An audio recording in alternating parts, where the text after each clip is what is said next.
Bonjour à tous, bienvenue dans cette nouvelle vidéo. Aujourd'hui, on va répondre un peu à la vidéo de T.A. Madden, si je prononce bien, qui était la vainqueur du concours des 500 abonnés. Donc du coup, cette vidéo, c'est pour toi. Du coup, c'était les 5 plantes, du coup, qu'il faut absolument connaître quand on est en préparation ou dans le survivalisme en termes général. Alors, j'ai essayé de prendre 5 plantes, ce que j'appelle logique. Je me suis pas embarqué dans des trucs de fou. Moi, ce que j'aime bien, et ça on commence à connaître, j'aime bien les choses qui sont simples, efficaces, et ce qu'on appelle du coup tactique du coup. Quand c'est simple et efficace, du coup ça devient tactique. Donc moi je suis plus dans cette optique-là, j'aime bien la simplicité, et je trouve qu'en situation dégradée, plus c'est simple, plus ça va être efficace. On va pas être là à se prendre la tête pendant 3 plombes à dire merde ça, machin et tout.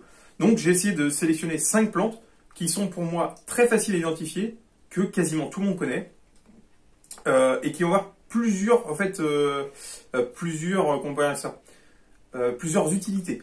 Donc ça peut être alimentaire, etc. Et ça peut être aussi médical. Et des fois, souvent, les deux font la paire. Donc j'ai vraiment sélectionné ces plantes-là sur ce principe-là. Donc la première, je l'appelle la super plante parce que c'est vraiment une super plante pour le survivalisme en général ou pour la survie. Ça, c'est l'ortie. L'ortie, c'est la super plante du survivalisme. Pourquoi ? Parce que l'ortie est très facilement identifiable et on sait tous piquer au moins une fois avec. On peut cueillir absolument toute la plante de fin avril à fin mai.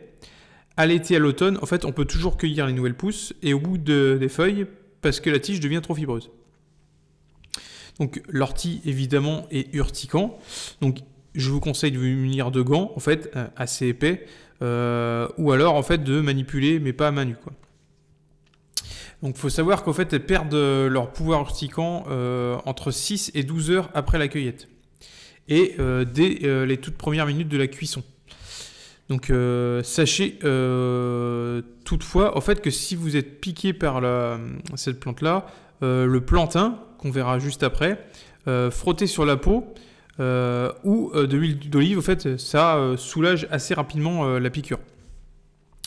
Donc pour la consommation, faut la rincer à l'eau, avec beaucoup d'eau en fait, faut pas hésiter à changer l'eau assez régulièrement. Et un peu de vinaigre blanc si jamais vous en avez, ou alors la faire bouillir. Donc l'ortie est non seulement comestible, mais aussi a des propriétés médicinales.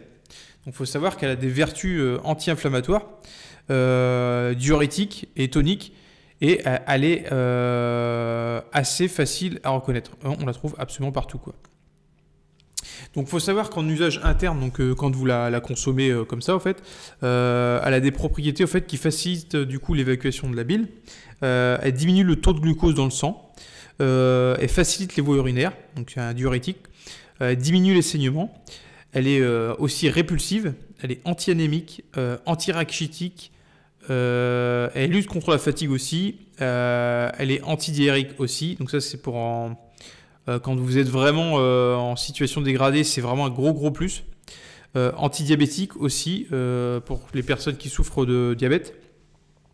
Elle resserre les tissus aussi, en gros, en fait, en cataplasme, quand vous allez vous en servir sur une plaie.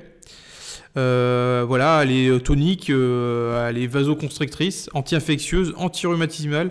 Bref, c'est vraiment la super plante à connaître absolument. Deuxième plante, très facile à reconnaître aussi, le pissenlit. Donc on peut consommer directement en salade ou bouillie. Alors tout se consomme, même les racines, donc ça aussi c'est hyper intéressant quand vous êtes en situation de dégradée. Tout se mange, fleurs, feuilles, racines, absolument tout. Donc la principale propriété du pissenlit, c'est être diurétique, donc c'est qu'elle facilite les voies urinaires. D'où son nom, en fait, son ancien nom, c'est pissenlit, devenu pissenlit. Et elle facilite aussi la digestion. Donc facilite aussi l'évacuation de la bile. Elle purifie l'organisme en favorisant l'élimination des toxines et des déchets organiques. Donc ça c'est aussi un gros plus. Et il faut savoir que le sucre appliqué régulièrement sur une verrue peut la faire disparaître. Troisième plante, la marguerite. Donc encore une plante super facile à identifier. Fleurs et feuilles sont comestibles. Alors pas la tige, donc je vous invite à pas manger la tige, quoi. Les fleurs en infusion ont des propriétés antispasmodiques. Donc ça qui diminue en fait en gros les contractions, les spasmes des muscles et des voies digestives. urinaire et aussi de l'utérus. Donc elle est calmante et aussi elle resserre les pores de la peau sur une plaie. Donc en usage externe, on peut donc en faire aussi un cataplasme, donc pour tout ce qui est plaie, etc. Quatrième plante, le plantain. Donc elle est aussi facilement reconnaissable, c'est quand même une plante qu'on a un peu dans toutes les prairies, voilà. Donc elle est entièrement comestible, feuilles, fleurs, racines, pareil. Alors, il faut savoir qu'en l'utilisation, en usage externe, le plantain, il est anti-inflammatoire. Et du coup, on peut s'en servir que si vous faites piquer au fait, avec l'ortie, on peut en fait, en gros, soulager les brûlures avec cette plante-là, avec le plantain. Donc il permet de soulager instantanément aussi les piqûres d'insectes, de végétaux. Il est aussi antiseptique et on peut en faire des cataplasmes. Donc du coup, on peut vraiment soigner du coup des plaies. Donc en usage interne, il faut savoir qu'il combat la fièvre. Donc ça aussi, c'est un gros plus pour cette plante-là. Elle soulage les formes d'asthme aussi. Elle est antibactérien, antitussif et antidiarrhétique.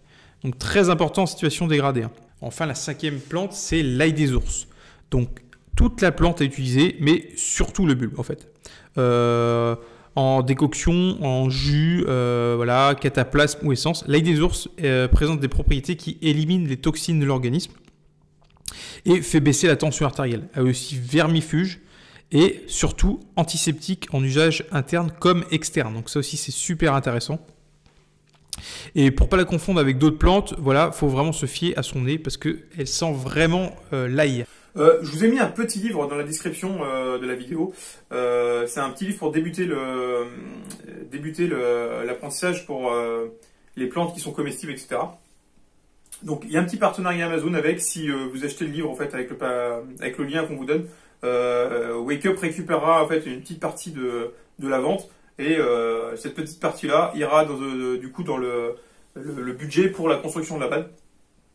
Donc voilà, si vous achetez le livre en fait, en gros vous allez contribuer un petit peu à la conception un peu de la BAD, en fait, au budget qui sera consacré à la BAD. Donc merci d'avoir suivi cette vidéo, merci à toi Thierry Madden de ta victoire sur les 500 abonnés, ce qui a provoqué cette vidéo-là. Donc j'espère que la vidéo t'aura plu.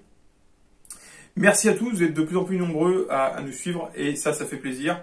Et je vous dis à la semaine prochaine pour une nouvelle vidéo.